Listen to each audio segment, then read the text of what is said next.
जय माता दी दोस्तों, आज मैं आप सभी को श्री दुर्गा सप्तशती का 7वां अध्याय सुनाने जा रही हूँ। ध्यानपूर्वक सुने। चंड और मुंड का वध। मैं मातंगी देवी का ध्यान करता हूँ।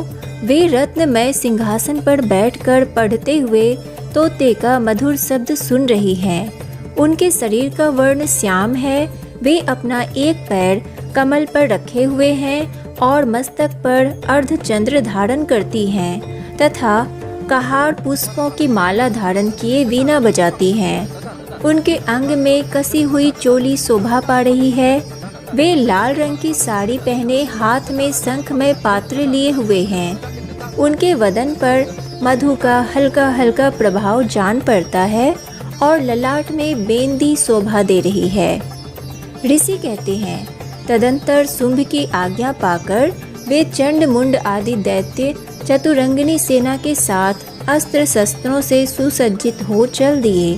फिर गिरिराज हिमालय के स्वर्णमय ऊंचे शिखर पर पहुंचकर उन्होंने सिंह पर बैठी देवी को देखा। वे मंद मंद मुस्कुरा रही थी। उन्हें देखकर दैत्य लोग तत्परता से पकड़ने का उद्योग करने लगे। किसी ने धनुष तान लिया, किसी ने तलवार संभाली और कुछ लोग देवी के पास आकर खड़े हो गए। तब अंबिका ने उन शत्रुओं के प्रति बड़ा क्रोध किया। उस समय क्रोध के कारण उनका मुख काला पड़ गया, ललाट में भौहें टेढ़ी हो गई और वहां से तुरंत विकराल मुखी काली प्रकट हुई, जो तलवार और पास लिए हुई थी।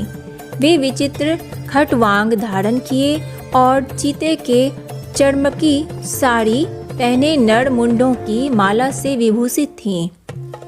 उनके शरीर का मांस सूख गया था, केवल हड्डियों का ढांचा था, जिससे वे अत्यंत भयंकर जान पड़ती थी। उनका मुख बहुत विशाल था। जीभ लपलपाने के कारण वे और भी डरावनी प्रतीत होती थीं। उनकी आंखें भीतर को धसी हुई और कुछ लाल थीं।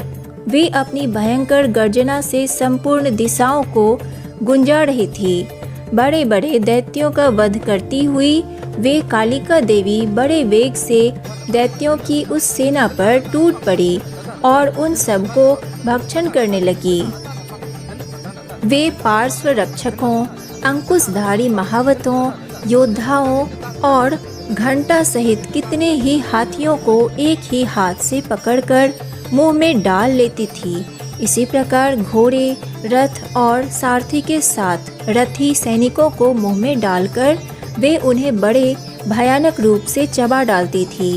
किसी के बाल पकड़ लेती, किसी का गला दबा देती, किसी को पैरों से कुचल डालती और किसी को छाती के धक्के से गिराकर मार डालती थी।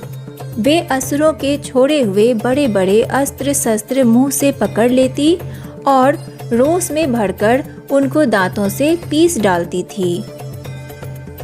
काली ने बलवान एवं दुरात्मा दैत्यों की वह सारी सेना रौंद डाली, खा डाली और कितनों को मार भगाया। कोई तलवार के घाट उतारे गए, कोई खटवांग से पीटे गए और कितने ही असुर दांतों के अग्रभाग से कुचले जाकर मृत्यु को प्राप्त हुए। इस प्रकार देवी ने असुरों की उस सारी सेना को क्षण भर में मार गिराया। यह देख चंड उन अत्यंत भयानक काली देवी की ओर दौड़ा तथा महादैत्य मुंड ने भी अत्यंत भयंकर वाणों की वर्षा से तथा हजारों बार चलाए हुए चक्रों से उन भयानक नेत्रों वाली देवी को आच्छादित कर दिया। वे अनेकों चक्र देवी के मुख में समाते हुए ऐसे जान पड़े मानो सूर्य के बहुतेरे मंडल बादलों के उदर में प्रवेश कर रहे हो। तब भयंकर गर्जना करने वाली काली ने अत्यंत रोष में भरकर विकट अट्टहास किया। उस समय उनके विकराल वदन के भीतर कठिनता से देखे जा सकने वाले दांतों की प्रभा से वे अत्यंत उज्जवल दिखाई देती थी। देवी ने बहुत बड़ी तलवार हाथ में ले हम का उच्चारण करके चंड पर धावा किया और उसके केस पकड़कर उसी तलवार से उसका मस्तक काट डाला। चंड को मारा गया देखकर मुंड भी देवी की ओर दौड़ा। तब देवी ने रोष में भरकर उसे भी तलवार से घायल करके धरती पर सुला दिया। महापराक्रमी चंड और मुंड को मारा गया देख मरने से बची हुई बाकी सेना भय से व्याकुल हो चारों ओर भाग गई। तदंतर काली ने चंड और मुंड का मस्तक हाथ में ले चंडिका के पास जाकर प्रचंड अट्टहास करते हुए कहा, देवी, मैंने चंड और मुंड नामक इन 2 महापशुओं को तुम्हें भेंट किया है। अब युद्ध यज्ञ में तुम शुंभ और निशुंभ का स्वयं ही वध करना।